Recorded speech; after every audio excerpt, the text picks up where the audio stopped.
തുടങ്ങട്ടെ? സാർ തുടങ്ങിക്കൂ. എല്ലാവർക്കും നമസ്കാരം. ഞാൻ എലിയാമ്മ സൈമൺ. ഞാൻ തിരുവനന്തപുരത്ത് താമസിക്കുന്നു. ഒരു റിട്ടയർഡ് കോളേജ് പ്രൊഫസറാണ്, ഒരു സൈക്കോതെറപ്പിസ്റ്റാണ്. ഞാനിപ്പോൾ സാറിൻ്റെ കൂടെ യാത്ര ചെയ്യാൻ തുടങ്ങിയിട്ട് ഏതാണ്ട് 3 വർഷത്തോളം ആകാൻ പോകുന്നു. ഇവിടെ നിന്ന് NLP പഠിച്ചതിൽ നിന്ന് ഞാൻ മനസ്സിലാക്കിയത്, ഇന്നത്തെ ടോപ്പിക് വെച്ചിട്ട് എൻ്റെ പേഴ്സണൽ ലൈഫ് നോക്കുവാണെങ്കിൽ എൻ്റെ ബന്ധങ്ങൾ ഒത്തിരി ഇമ്പ്രൂവ് ചെയ്തിട്ടുണ്ട്. മറ്റുള്ളവരെ മനസ്സിലാക്കാൻ എനിക്ക് ഒത്തിരി സാധിച്ചിട്ടുണ്ട്. കാരണം NLP പഠിച്ചപ്പോൾ ഞാൻ മനസ്സിലാക്കി, ഞാൻ തിങ്ക് ചെയ്യുന്നത് പോലെ ആവണമെന്നില്ല മറ്റേ ആൾ തിങ്ക് ചെയ്യുന്നത്. ഞാൻ എന്തോ ഇല്ല, പറഞ്ഞോളൂ. ഞാൻ കാര്യങ്ങളെ കാണുന്നത് പോലെയും മനസ്സിലാക്കുന്നത് പോലെയും ആയിരിക്കണമെന്നില്ല വേറൊരാള്, എൻ്റെ അപ്പുറത്ത് നിൽക്കുന്ന ആൾ മനസ്സിലാക്കുന്നതും വിശകലനം ചെയ്യുന്നതും എന്ന് എനിക്കിപ്പോൾ ബോധ്യമുണ്ട്. അതുകൊണ്ട് അവരുടെ അഭിപ്രായങ്ങളെ മാനിക്കാനും മറ്റുള്ളവരെ ബഹുമാനിക്കാനും അവരെ അംഗീകരിക്കാനും ഒക്കെ ഇപ്പോൾ സാധിക്കുന്നുണ്ട്. അതുകൊണ്ട് ബന്ധങ്ങളൊക്കെ എന്നെ സംബന്ധിച്ചിപ്പോൾ വളരെ സ്മൂത്താണ്. പിന്നെ എനിക്ക് വലിയൊരു ഫോബിയ ഉണ്ടായിരുന്നു, ഒരു സ്നേക്ക് ഫോബിയ. അത് മാറി. ഇന്ന് ഞങ്ങളുടെ വീട്ടിലെ ഒരു ഉപ്പൻ ഒരു ചെറിയ പാമ്പിനെ പിടിച്ചിരുന്ന് തിന്നു. എന്നിട്ട് അതിനെ ബാക്കി മുറ്റത്ത് ഇട്ടിട്ട് പോയി. എൻ്റെ ഹസ്ബൻഡ് പറഞ്ഞു അത് മുറ്റത്ത് കിടക്കുന്നു. അപ്പൊ ഞാനതിനെ കാണാൻ പോയി. പണ്ടായിരുന്നെങ്കിൽ ഞാൻ ആ പ്രദേശത്തോട്ട് പോകത്തില്ല, ചെറുതാണ് എന്നാലും ഞാൻ അതിനെ പോയി അടുത്ത് നിന്ന് കണ്ടു. അപ്പൊ അത്രയ്ക്കുള്ള ധൈര്യം എനിക്കിപ്പോൾ ഉണ്ട്. എൻ്റെ സ്നേക് ഫോബിയ മാറിയിട്ടുണ്ട്. അതുകൊണ്ട് സാറിൻ്റെ ഗ്രൂപ്പില് തുടർന്നും ഇതുപോലെയുള്ള അവസരങ്ങൾ കിട്ടുന്നത് ഉപയോഗിക്കാനായിട്ട് ഞാൻ താല്പര്യപ്പെടുന്നുണ്ട്. എനിക്ക് സന്തോഷമാണ്. ഈ കഴിഞ്ഞ ഒരു ബേസിക് ക്ലാസ്സിൽ ഞാൻ ഇരുന്നു, പ്രാക്ടിക്കൽ ക്ലാസ്സിൽ ഇരുന്നു. So I love to be a part of sir's group. പിന്നെ സാറിൻ്റെ അടുത്തിരുന്നാലുണ്ടല്ലോ, സാർ ഒരു ക്രിയേറ്റീവ് തിങ്കറാണ്. അതുകൊണ്ട് ഒത്തിരി കാര്യങ്ങൾ നമുക്ക് പഠിക്കാനായിട്ട് സാധിക്കും. ഓരോ നേരം സാറ് സംസാരിക്കുമ്പോഴും പുതിയ കാര്യങ്ങൾ പുതിയ വിധത്തിൽ സാറ് സംസാരിക്കും. അപ്പം നമ്മൾക്കത് വളരെ ഇൻട്രസ്റ്റിംഗ് ആണ്. പുതിയ കാര്യങ്ങൾ പഠിക്കാനായിട്ട് സാധിക്കും. അതുകൊണ്ട് ഞാൻ ഈ പുതിയതായിട്ട് ആരെങ്കിലും ഇവരുടെ ഉണ്ടെങ്കിൽ ഞാൻ അവരെ എൻകറേജ് ചെയ്യുകയാണ് സാറിൻ്റെ കൂടെ യാത്ര തുടരാനായിട്ട്. ഈ ഒരു സെഷൻ കൊണ്ട് നിർത്തരുത്, സാറിൻ്റെ കൂടെ യാത്ര ചെയ്യുക. You will be benefited. Thank you. Okay, thank U Eliyamma madam. Next. Hello everyone, എൻ്റെ പേര് അഖിൽ. ഞാനിപ്പോൾ ടൊറൻഡോ, കാനഡയിലാണ്. അപ്പോൾ ഗുഡ് ഈവനിങ്. ഈ ടോപ്പിക്കിനെ പറ്റി പറയുന്നതിന് മുമ്പ് NLP കൊണ്ട് എനിക്ക് ഒരുപാട് ഐ തിങ്ക് പഴയ ഒരു എക്സ്പീരിയൻസസ് ഒക്കെ വെച്ച് നോക്കുമ്പോൾ വളരെ വളരെ ഹെൽപ്ഫുൾ ആയിട്ടുണ്ട്. പല കാര്യങ്ങളിലും അതെനിക്ക് സഹായിച്ചിട്ടുണ്ട്. ഒരു എക്സാമ്പിൾ പറയുകയാണെങ്കിൽ ഒരു എക്സാം എഴുതാനായിട്ട് ഇതിനകത്തു നിന്നുള്ള ഒരു വിഷ്വലൈസേഷൻ ടെക്നിക്കും വെൽ ഫോംഡ് ഔട്ട്കം അങ്ങനെ കുറച്ച് ടോപ്പിക്സ് ഒക്കെ ഉണ്ട്. അപ്പം അത് വളരെ ഹെൽപ്ഫുൾ ആയിട്ടുണ്ട്. പിന്നെ ഇതിനകത്തുള്ള എവറിത്തിങ് ലൈഫിലെ പല കാര്യങ്ങളിലും വളരെ യൂസ്ഫുൾ ആയിട്ട് അപ്ലൈ ചെയ്യാൻ പറ്റുന്നതും പ്രാക്ടിക്കൽ ആയിട്ടുള്ള കുറേ കാര്യങ്ങൾ NLP കൊണ്ട് പഠിച്ചു. ഇന്നത്തെ ടോപ്പിക്ക് എലിയാമ്മ മാം പറഞ്ഞത് എൻ്റെ തലയിലും അത് തന്നെയായിരുന്നു വന്നത്. മാപ്പ് ഇസ് നോട്ട് ദ ടെറിട്ടറി എന്നൊരു വലിയൊരു പ്രീ സപ്പോസിഷൻ ഇതിൽ നിന്ന് ഞാൻ പഠിച്ചിട്ടുണ്ടായിരുന്നു. സോ ഇപ്പൊ പല ഡിസ്കഷനിലും ഞാനത് അപ്ലൈ ചെയ്യുമ്പോൾ റിലേഷൻഷിപ്പിൽ വളരെ വ്യത്യാസം വന്നിട്ടുണ്ട്. And thank you. I mean otherwise എന്താ പറയാ, ഈ സെഷനുകളിൽ കൂടുന്നതോടുകൂടെ ഒരുപാട് ചേഞ്ച് ഞാൻ അറിയാതെ തന്നെ വന്നിട്ടുണ്ട്. So I am very thankful. പിന്നെ മാം പറഞ്ഞതിൻ്റെ കൂടെ ആഡ് ചെയ്യുകയാണെങ്കിൽ എനിക്ക് ഇതിനകത്ത് റിപ്പീറ്റഡ് ആയിട്ട് കുറച്ച് സമയം സ്പെൻഡ് ചെയ്യാൻ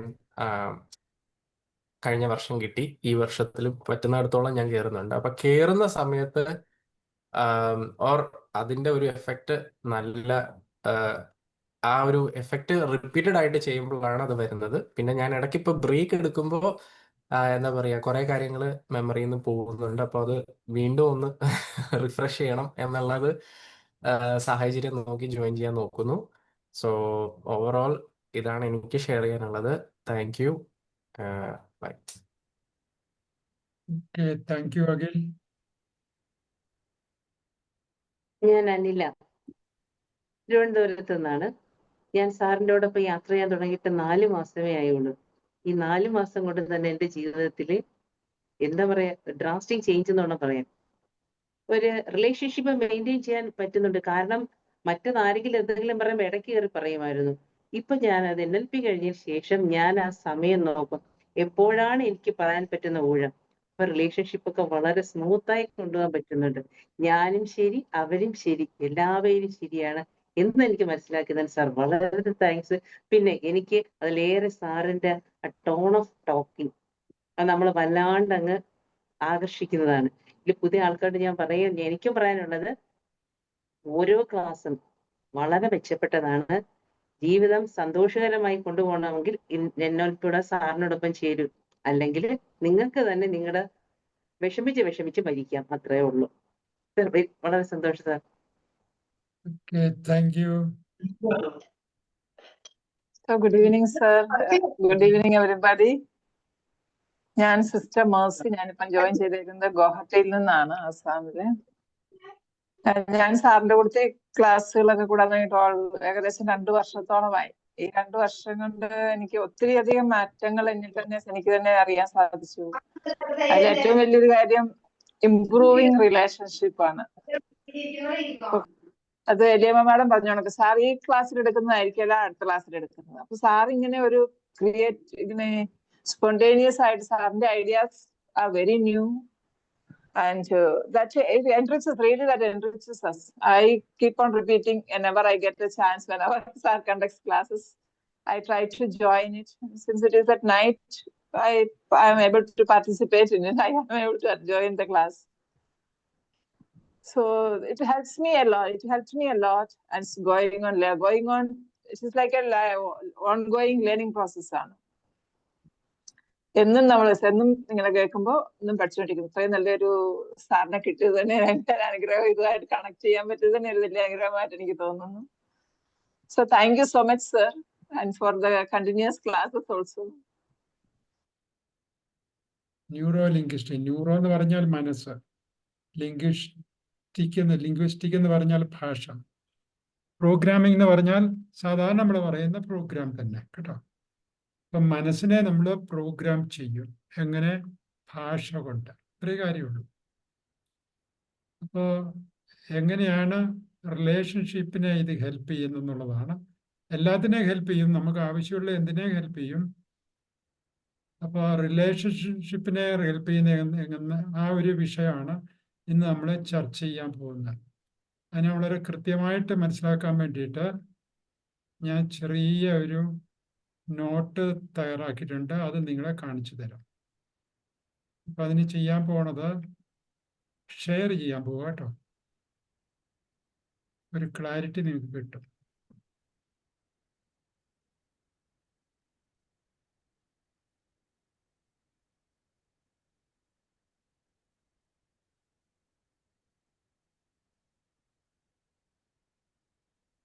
ഇന്നത്തെ ടോപ്പിക് ഇതാണ്: NLP can improve your relationship. NLP can improve your relationship ആണ്. അല്ലാതെ കൊണ്ട് NLP ഇംപ്രൂവ് ചെയ്യുമെന്ന് ഞാൻ പറയുന്നില്ല. ഇറ്റ് ക്യാൻ എന്ന് പറഞ്ഞാൽ നമുക്ക് താല്പര്യം ഉണ്ടെങ്കിൽ.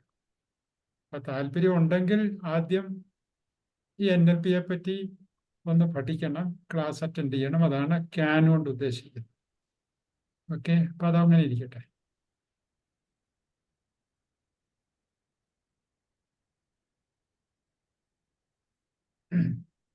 NLP എന്ന് പറഞ്ഞാൽ മനസ്സിന്റെ ഇൻസ്ട്രക്ഷൻ ബുക്കാണ്. ഇൻസ്ട്രക്ഷൻ ബുക്ക് എന്ന് പറഞ്ഞാൽ നമ്മൾ കേട്ടിട്ടുണ്ടല്ലോ, ഇൻസ്ട്രക്ഷൻ മാനുവൽ എന്നൊക്കെ പറയും. നമ്മൾ എന്തെങ്കിലും വാങ്ങിക്കഴിയുമ്പോൾ, ഏതാ ഒരു മൊബൈൽ ഫോണോ TV യോ ഫ്രിഡ്ജോ എന്തെങ്കിലും വാങ്ങിക്കഴിഞ്ഞാൽ അതിനൊരു ഇൻസ്ട്രക്ഷൻ ബുക്കുണ്ട്. അപ്പം അത് എങ്ങനെയാണ് പ്രവർത്തിപ്പിക്കേണ്ടതെന്നുള്ളത് ഒരു ഐഡിയ നമുക്കത് വായിച്ചു കഴിഞ്ഞാൽ കിട്ടും. അപ്പം അത് റിപ്പയർ ചെയ്യേണ്ടത് എങ്ങനെയാണ്, എങ്ങനെയൊക്കെയാണ് ഉപയോഗിക്കേണ്ടത്, അതുകൊണ്ടുള്ള ലക്ഷ്യങ്ങൾ എന്തൊക്കെയാണെന്ന് ഒത്തിരി കാര്യങ്ങൾ അതിനകത്ത് എഴുതിയിരിക്കും. അപ്പോൾ ഈ മനസ്സ് എന്ന് പറഞ്ഞ സാധനം അറിയാമല്ലോ, നമ്മുടെ ഉള്ളിൽ ഒരു മനസ്സുണ്ട്. പക്ഷേങ്കിൽ മനസ്സുണ്ടെന്ന് കുറെ പേർക്കൊക്കെ അറിയാം, പക്ഷെ അതിനെ എങ്ങനെയാ പ്രവർത്തിപ്പിക്കേണ്ടതെന്നുള്ളത് എല്ലാവർക്കും ഒന്നും അറിയത്തില്ല. അപ്പൊ അങ്ങനെയുള്ളവർക്ക് വേണ്ടിയിട്ടുള്ളതാണ് NLP. മനസ്സുണ്ടെന്നറിയാം, പക്ഷെ അത് പ്രവർത്തിപ്പിക്കാൻ അറിയത്തില്ല. അതെന്തിനാ പ്രവർത്തിപ്പിക്കുന്നത്? എന്നെ കൊണ്ടു നടക്കുന്ന എൻ്റെ മനസ്സാ, ഇല്ലേ? നമ്മൾ ഓരോ കാര്യങ്ങളും ചെയ്യുന്നതും മനസ്സ് പറഞ്ഞിട്ടാ. അതുകൊണ്ടല്ല ചിലപ്പോൾ നമ്മൾ പറയും എനിക്ക് മനസ്സില്ലെന്ന് പറയും. എന്ന് പറഞ്ഞാൽ ഞാൻ എൻ്റെ മനസ്സിനെ ഉപയോഗിക്കുന്നില്ലെന്നാണ് ഈ പറഞ്ഞതിൻ്റെ അർത്ഥം. അപ്പൊ മനസ്സുണ്ടെങ്കിൽ അതിനെ എങ്ങനെയാ പ്രവർത്തിപ്പിക്കുന്നതെന്ന് നമ്മൾ അറിഞ്ഞിരിക്കണം. അപ്പൊ നമ്മൾ ഞാൻ ജനിച്ചിഞ്ഞ പോകുന്നത് മാത്രമേ ഉള്ളൂ. ഒരു മനസ്സും തന്നു നമുക്കാരോ, പക്ഷെ അതിനെ പ്രവർത്തിപ്പിക്കുന്നത് എങ്ങനെയാണെന്ന് നമുക്കറിയത്തില്ല, നമ്മളത് പഠിച്ചിട്ടില്ല. ഇപ്പൊ ഈ പല ആൾക്കാരും ഇപ്പൊ പറഞ്ഞതാണ്, എനിക്ക് NLP എന്താണെന്ന് അറിയത്തില്ല, അപ്പൊ അതിനെപ്പറ്റി പഠിക്കണം. അപ്പൊ NLP അതിന് ഇൻസ്ട്രക്ഷൻ ബുക്കാണ്.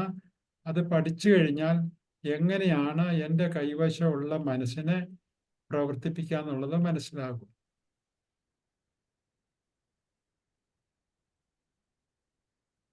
എൻ്റെ മനസ്സിൻ്റെ ഒരു പ്രത്യേകത എന്നാന്ന് ചോദിച്ചു കഴിഞ്ഞാൽ, എന്താ അതിൻ്റെ പ്രത്യേകത? എൻ്റെ മനസ്സ് മാത്രമേ എനിക്ക് മനസ്സിലാവുകയുള്ളൂ, വേറൊരാളുടെ മനസ്സ് മനസ്സിലാകുകയില്ല. കാരണം എൻ്റെ മനസ്സ് എന്ന് പറയുന്നത് എൻ്റെ കാഴ്ചപ്പാടാണ്. നമുക്ക് രണ്ട് കാര്യങ്ങളുണ്ട്. ഒന്ന്, ഒരു ലോകമുണ്ട്, പുറമെ നമ്മൾ കാണുന്ന ലോകം.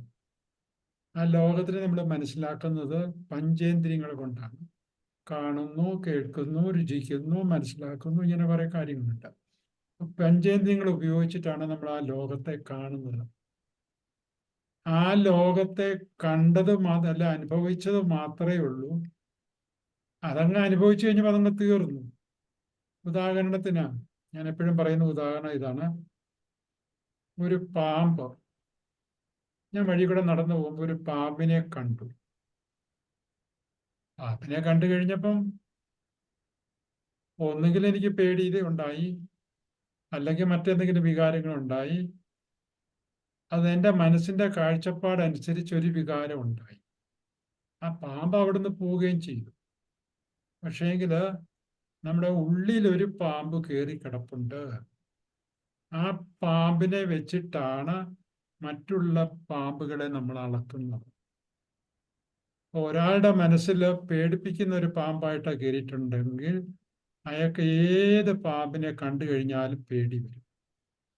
വേറൊരാൾക്ക് ഈ പാമ്പിനെ കണ്ടപ്പോൾ ഒരു സന്തോഷമാണ് തോന്നിയെങ്കിൽ പാമ്പുകളെ കാണാൻ ഭയങ്കര സന്തോഷമായിരിക്കും. അപ്പൊ ഏതെങ്കിലും ഒരു വികാരത്തിലായിരിക്കും നമ്മൾ ആ പാമ്പിനെ കണ്ടിരിക്കുന്നത്. അപ്പൊ ഈ വികാരത്തോടു കൂടിയാണ് ആ പാമ്പിന്റെ ഒരു പടം എൻ്റെ മനസ്സിൽ കയറി കിടക്കുന്നത്. അതാണ് എൻ്റെ പാമ്പിനെ പറ്റിയുള്ള കാഴ്ചപ്പാടെന്ന് പറയുന്നത്. ഇതുപോലെ ലോകത്തിലുണ്ടാകുന്ന എല്ലാ അനുഭവങ്ങളും, അപ്പൊ പാമ്പിനെ കണ്ടു എന്നുള്ളത് ഒരു അനുഭവമാണ്. അപ്പൊ ലോകത്തിലുണ്ടാകുന്ന എല്ലാ അനുഭവങ്ങളും, ജീവിതം എന്ന് പറയുന്നത് നമ്മളിങ്ങനെ അനുഭവങ്ങളിൽ കൂടെ കടന്നു പോവുകയാണല്ലോ. അപ്പൊ ഓരോ അനുഭവങ്ങളും നമുക്കൊരു കാഴ്ചപ്പാടോട് കൂടിയാണ് നമ്മുടെ മനസ്സിൽ കയറി കിടക്കുന്നത്. അതുകൊണ്ടാണ് നമ്മളൊരു 10 പേര് ഒരു കല്യാണ സദ്യക്ക് പോയിട്ടുണ്ടെങ്കിൽ ഈ 10 പേർക്കും ആ കല്യാണ സദ്യയെ പറ്റി 10 അഭിപ്രായമുണ്ട്. കാരണം ഈ വിവാഹ സദ്യ കഴിച്ചപ്പം എൻ്റെ മനസ്സിൽ വന്ന ഒരു തോന്നലുണ്ടല്ലോ, അതിനെ പറ്റിയുള്ള ഒരു തോന്നൽ, അതാണ് കാഴ്ചപ്പാടെന്ന് പറയുന്നത്. ആ കാഴ്ചപ്പാട് അനുസരിച്ചിട്ടാണ് നമ്മൾ അതിനെ മറ്റൊരാളോട് എക്സ്പ്ലെയിൻ ചെയ്യുന്നത്, പറഞ്ഞു കേൾപ്പിക്കുന്നത്. 10 പേര് അതിനകത്ത് പങ്കെടുത്തിട്ടുണ്ടെങ്കിൽ 10 പേർക്കും 10 അഭിപ്രായം കാണും.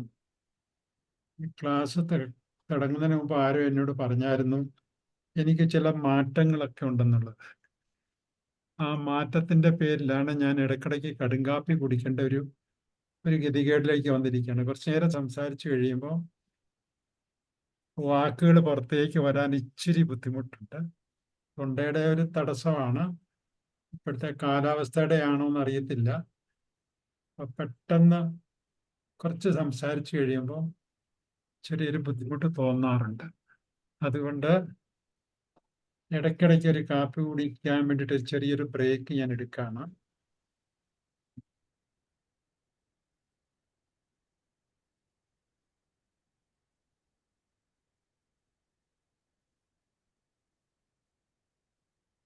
ഇതുകൊണ്ടൊക്കെയാണ് സംസാരിക്കുമ്പോൾ ഇച്ചിരി ക്ലാരിറ്റിയുടെ ഒരു കുറവുണ്ട്.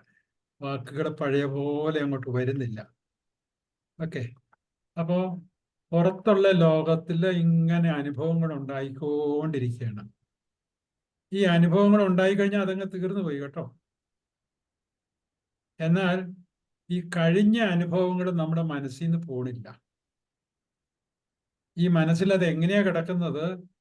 അത് ഞാൻ എങ്ങനെ അതിനെ ഉൾക്കൊണ്ടോ അതുപോലെയാണ് മനസ്സിൽ കയറി കിടക്കുന്നത്. അപ്പൊ ഈ അനുഭവങ്ങളെല്ലാം കൂടെ മനസ്സിൽ കയറി കിടക്കുന്നതിന് നമ്മൾ ഉപയോഗിക്കുന്ന ഒരു വാക്കാണ് എൻ്റെ അകത്തുള്ള ലോകം.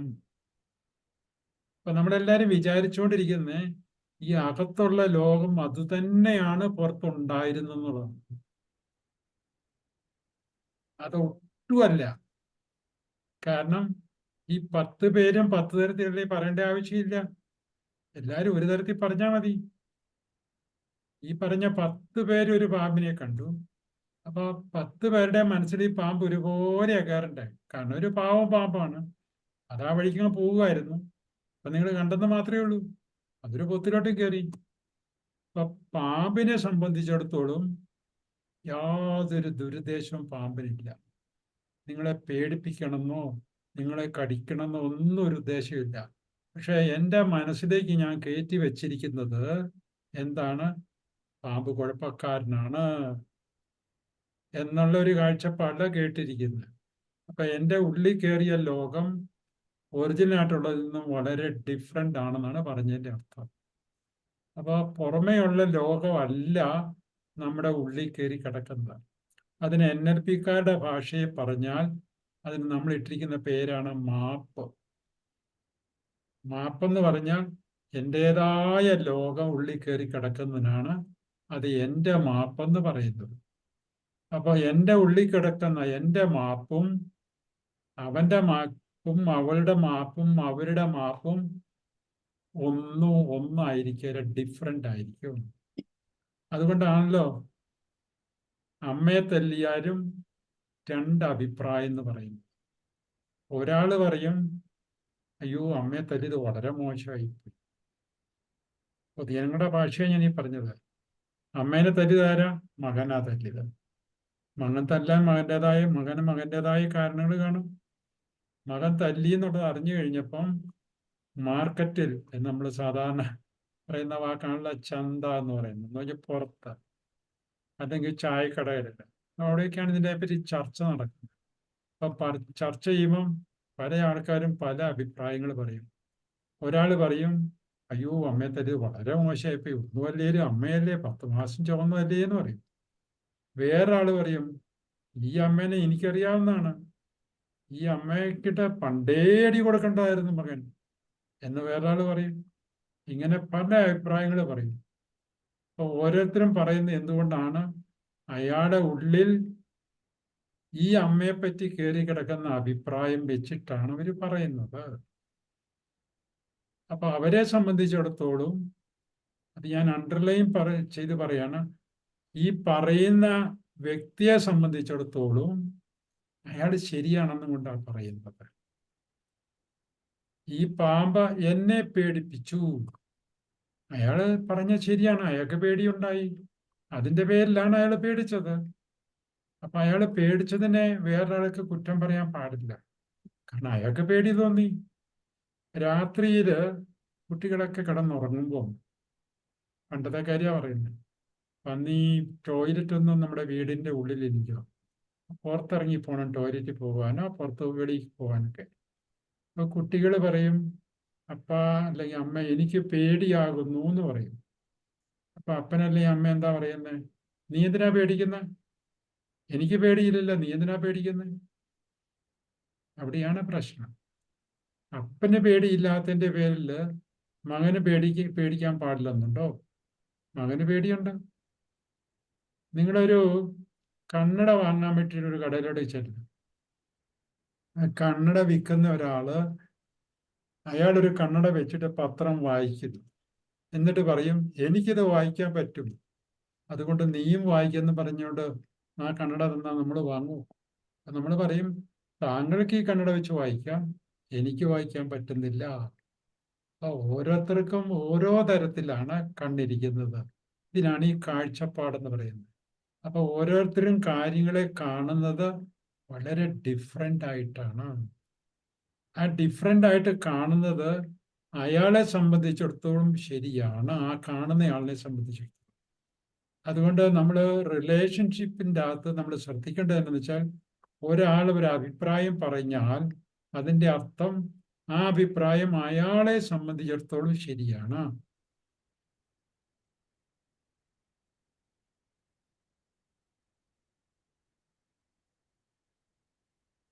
അടുത്തത് കണ്ടോ, ടു ഇംപ്രൂവ് റിലേഷൻഷിപ്പ് ഇംപ്രൂവ് ചെയ്യണമെന്നുണ്ടെങ്കിൽ അവർ ആയിരിക്കുന്ന പോലെ അവരെ അംഗീകരിക്കുക എന്നുള്ളതാണ്. അവരായിരിക്കുന്ന പോലെ എന്ന് പറഞ്ഞു കഴിഞ്ഞാൽ അവരുടെ മനസ്സെങ്ങനെ ഇരിക്കുന്നു അതുപോലെ അവരെ അംഗീകരിക്കണം. എന്ന് പറഞ്ഞാൽ ഒരാൾക്ക് പേടി തോന്നിക്കഴിഞ്ഞാൽ അയാൾക്ക് പേടി തോന്നാനുള്ള അവകാശമുണ്ട്, അയാൾക്ക് പേടിയാണ്. അപ്പോൾ നിനക്ക് പേടിയുണ്ട് എന്നുള്ളത് ഞാൻ അംഗീകരിച്ചു കഴിഞ്ഞാൽ എനിക്ക് അയാളെ ക്വസ്റ്റ്യൻ ചെയ്യേണ്ട ആവശ്യമില്ല. അയാൾ പറയുന്നത് എനിക്ക് പേടിയാണ്, എനിക്ക് ഇന്ന ആളിനോട് ദേഷ്യമാണ്, എനിക്ക് ഇന്ന ആളിനോട് അസൂയാണ്. അത് ശരിയോ തെറ്റോ എന്നുള്ളതല്ല, അയാളെ സംബന്ധിച്ചിടത്തോളം അത് ശരിയാണ്. ഈ ഒരു അണ്ടർസ്റ്റാൻഡിങ്ങിനാണ്, ഈ അണ്ടർസ്റ്റാൻഡിങ്ങിലേക്ക് നമ്മൾ വന്നു കഴിയുമ്പോഴാണ് അയാളുമായിട്ടുള്ള റിലേഷൻഷിപ്പ് നന്നാകുന്നത്. അല്ലെങ്കിൽ നമ്മൾ എപ്പോഴും അയാളെ ക്വസ്റ്റ്യൻ ചെയ്തുകൊണ്ടിരിക്കും. നീ എന്തിനാ ദേഷ്യപ്പെടുന്നത്? നീ ചിന്തിക്കുന്നത് ശരിയല്ലല്ലോ, നിന്റെ വിചാരം എല്ലാം തെറ്റാണല്ലോ. അങ്ങനെ വന്നു കഴിയുമ്പോൾ നമുക്ക് ആരുമായിട്ടും ചേർന്ന് പോകാൻ പറ്റിയല്ല. അതുകൊണ്ട് അവരുടെ വിചാരം ശരിയോ തെറ്റോ എന്നല്ല നമ്മൾ പറയുന്നത്. അയാളെ സംബന്ധിച്ചിടത്തോളം അയാളുടെ വിചാരം, അയാളുടെ ചിന്ത, അയാളുടെ സംസാരം ശരിയാണ്. നമ്മളത് അംഗീകരിക്കുകയല്ല ചെയ്യുന്നത്. നമ്മൾ പറയുന്നു, നിന്നെ സംബന്ധിച്ചുള്ളൂ, നിങ്ങളെ സംബന്ധിച്ചിടത്തോളം ഇത് ശരിയാണെന്ന് മാത്രമേ പറയുന്നുള്ളൂ. അങ്ങനെ ആ ഒരു കാഴ്ചപ്പാടിലേക്ക് വന്നു കഴിയുമ്പം നമ്മുടെയായിട്ടുള്ള റിലേഷൻഷിപ്പ് നന്നാകുകയും ചെയ്യും, അവരെ നമുക്ക് മനസ്സിലാക്കാനും സാധിക്കും. അപ്പോൾ ഒരാളുമായിട്ടുള്ള റിലേഷൻഷിപ്പ് നന്നാകണമെന്നുണ്ടെങ്കിൽ ആദ്യത്തെ കണ്ടീഷൻ അവരെ മനസ്സിലാക്കുക എന്നുള്ളതാണ്. അവരെ മനസ്സിലാക്കുക എന്ന് പറഞ്ഞാൽ അവരുടെ കാഴ്ചപ്പാടിനെ നമ്മൾ മനസ്സിലാക്കുക എന്നുള്ളതാണ്. അപ്പോൾ അവരുടെ കാഴ്ചപ്പാടിനെ മനസ്സിലാക്കുക എന്ന് പറഞ്ഞാൽ അവരുമായിട്ട് നമ്മൾ ഒന്ന് അടുത്ത് പോകട്ടെ, ഒരു ബഹുമാനം വേണ്ടേ? ഒരാളെ ബഹുമാനിക്കുക എന്ന് പറഞ്ഞാൽ അവരുടെ കാഴ്ചപ്പാടിനെ അംഗീകരിക്കുക എന്നുള്ളതാണ്. അവരുടെ കാഴ്ചപ്പാടിനെ അംഗീകരിച്ചു കഴിയുമ്പോൾ ആരോ ഒരാളുടെ മ്യൂട്ട് ചെയ്യണേ. എല്ലാവരും ദയവ് ചെയ്ത് മ്യൂട്ട് ചെയ്യണേ. Okay, thank U. അപ്പോൾ ഇതാണ് പറഞ്ഞതിൻ്റെ അർത്ഥം. നമ്മൾ അവരുടെ കാഴ്ചപ്പാടിനെ അംഗീകരിക്കുക. അംഗീകരിച്ചു കഴിയുമ്പോൾ അവർക്ക് നമ്മളോടൊരു ബഹുമാനം ഉണ്ടാകും. നമ്മളോടൊരു ബഹുമാനം ഇല്ലെങ്കിൽ പിന്നെ നമുക്ക് മുന്നോട്ട് പോകാൻ പറ്റിയല്ലോ.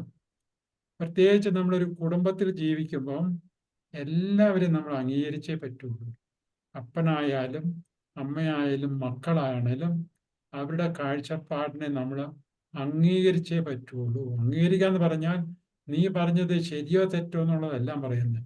യെസ്, നിനക്ക് പറയാനുള്ളത് നീ പറ, ഞാൻ കേൾക്കട്ടെ. അപ്പം നമ്മൾ വളരെ എമ്പതിയോടുകൂടി അവർക്കുള്ള ബുദ്ധിമുട്ടുകളെ നമ്മൾ മനസ്സിലാക്കി കഴിയുമ്പം, കേട്ട് കഴിയുമ്പോൾ തന്നെ അവർക്കൊരു സന്തോഷം ഉണ്ടായിക്കഴിയും. അങ്ങനെ ആ ഒരു സന്തോഷത്തിൽ എത്തിക്കഴിയുമ്പം അവരവരുടേതായ ഇഷ്യൂ ഒക്കെ പറയും. എനിക്ക് ഇന്ന കാരണത്താൽ ഇങ്ങനൊരു പ്രശ്നമുണ്ട്, അപ്പൊ അവിടെയാണ് സൊല്യൂഷൻസ് നമ്മൾ കണ്ടെത്തുന്നത്. അവിടെയാണ് ഫീലിംഗ് വൺനെസ് എന്ന് പറയുന്ന ഒരു സംഗതി കുടുംബത്തിലോ ഒരു ഗ്രൂപ്പിലോ ഉണ്ടാകുന്നത്. അപ്പൊ ആ ഫീലിംഗ് വൺനെസ് വന്നു കഴിയുമ്പം സൊല്യൂഷൻസ് ഓട്ടോമാറ്റിക്കലി വന്നിരിക്കും. കാരണം അങ്ങോട്ടും ഇങ്ങോട്ടും ഒരു ദേഷ്യത്തിന്റെ ഭാവത്തിൽ, മനസ്സിലാക്കാത്ത ഭാവത്തിൽ ഇരുന്നിട്ട് കഴിഞ്ഞാൽ നമുക്ക് സൊല്യൂഷൻ കണ്ടെത്താൻ പറ്റിയില്ല.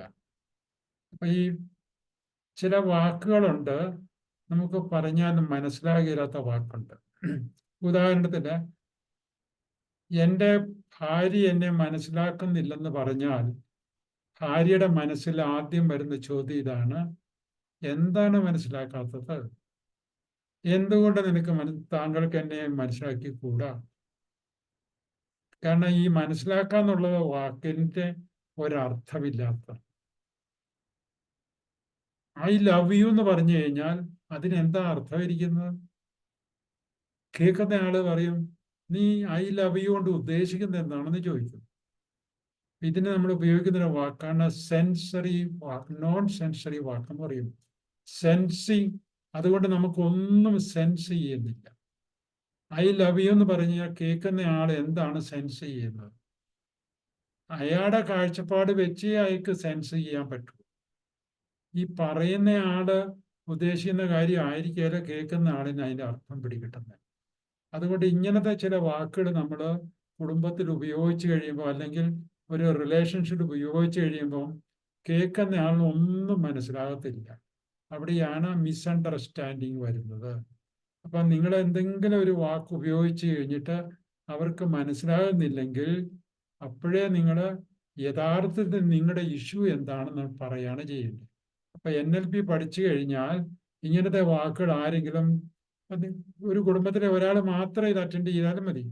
അപ്പൊ അറ്റൻഡ് ചെയ്ത് കഴിയുമ്പോൾ അവർക്ക് ഇതറിയാം, ഇതിന്റെ സീക്രട്ട് എന്നാണെന്നറിയാം. ഇപ്പം ഭാര്യയോ ഭർത്താവോ വീട്ടിലുള്ള ആരെങ്കിലും ഒരു വാക്ക് ഉപയോഗിച്ചിട്ട് നിങ്ങൾക്ക് അതിന്റെ അർത്ഥം മനസ്സിലായിട്ടില്ലെങ്കിൽ ഉടനെ നമ്മൾ ചോദിക്കും, നിങ്ങൾ ഇതുകൊണ്ട് ഉദ്ദേശിക്കുന്നത് എന്താണെന്ന് ചോദിക്കും.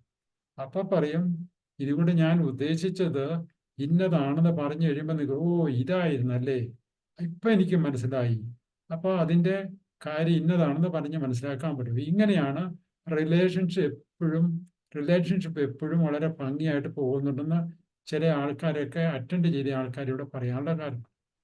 അപ്പൊ നല്ലൊരു റിലേഷൻഷിപ്പ് പോകണം എന്നുണ്ടെങ്കിൽ മനസ്സിലാകുന്ന ഭാഷയിൽ സംസാരിക്കുക ആദ്യം. അതിനു മുമ്പായിട്ട് അവരുടെ കാഴ്ചപ്പാടിനെ നമ്മൾ മനസ്സിലാക്കുക, അവരുടെ ലോകത്തിനെ മനസ്സിലാക്കുക. അവരുടെ ലോകത്തിനെ മനസ്സിലാക്കി കഴിയുമ്പോൾ അവരുടെ ചിന്തകൾ എന്താണെന്ന് നമുക്ക് മനസ്സിലാക്കാൻ സാധിക്കും. അല്ലെങ്കിൽ നമുക്ക് അവരുടെ ചിന്തകൾ എന്താണെന്ന് മനസ്സിലാക്കിയില്ല. കാരണം അവരെന്താ ചിന്തിക്കുന്നത് നമ്മളെങ്ങനെയാ മനസ്സിലാക്കുന്നത്?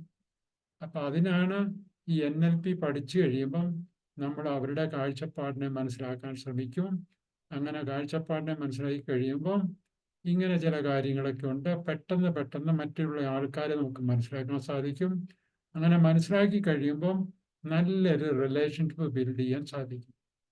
ഇത്രയൊക്കെ ഉള്ളൂ ഈ ടോപ്പിക്കിനെ പറ്റി എനിക്ക് പറയാനുള്ളത്.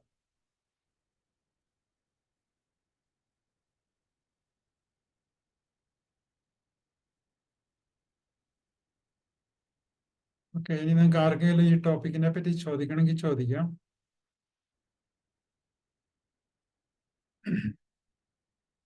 ഇതിന്റെ വീഡിയോ ഒരു 1.5-2 മണിക്കൂർ കൊണ്ട് റെഡിയാകും. കാരണം ഇത് എഡിറ്റ് ചെയ്തിട്ട് വേണം ഇടാൻ.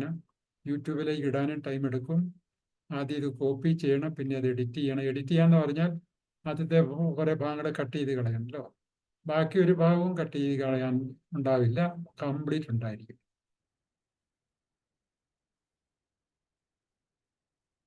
ഇനി ക്ലാസ്സിനെ പറ്റി അറിയണമെന്നുണ്ടെങ്കിൽ ഇതിൻ്റെ NLPയുടെ ഒരു ബേസിക് ക്ലാസ്, 5 ദിവസത്തെ ക്ലാസ് നാളെ തുടങ്ങുന്നതായിരിക്കും.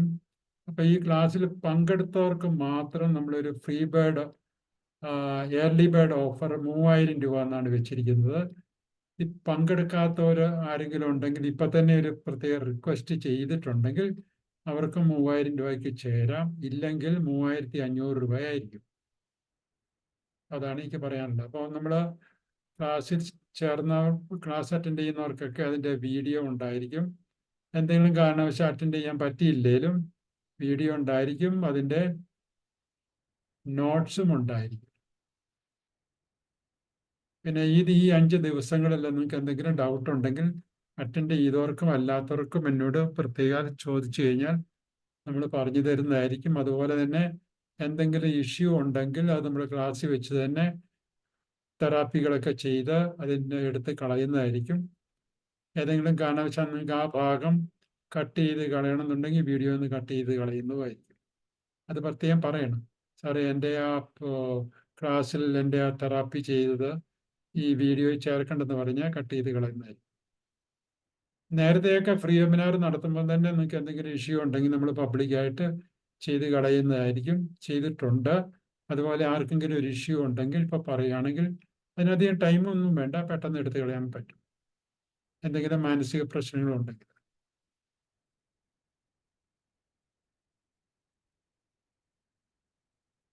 പിന്നെ ഇതിൻ്റെ കൗൺസിലിങ്ങിനൊക്കെ നമ്മൾ സാധാരണ ഇവർ സൂമിൽ കൂടെയാണ് ചെയ്യുന്നത്. കാരണം ലോകത്തിൻ്റെ നാനാഭാഗത്തു നിന്നുള്ള ആൾക്കാരായിരിക്കുമല്ലോ, അപ്പോൾ സൂമിൽ കൂടെയാണ് നമ്മൾ കൗൺസിലിംഗ് ചെയ്യാറുള്ളത്. ഇനി ആർക്കെങ്കിലും നേരിട്ട് വന്നിട്ടുണ്ടെങ്കിൽ നേരിട്ട് വന്നാലും മതി, ചെയ്തു കൊടുക്കുന്നതായിരിക്കും. അതിൻ്റെതായ ഫീസും കാര്യങ്ങളൊക്കെ ഉണ്ട്. പക്ഷേ ക്ലാസ്സിൽ ചെയ്യുന്നതിന് ഫീസൊന്നും ഉണ്ടായിരിക്കില്ല.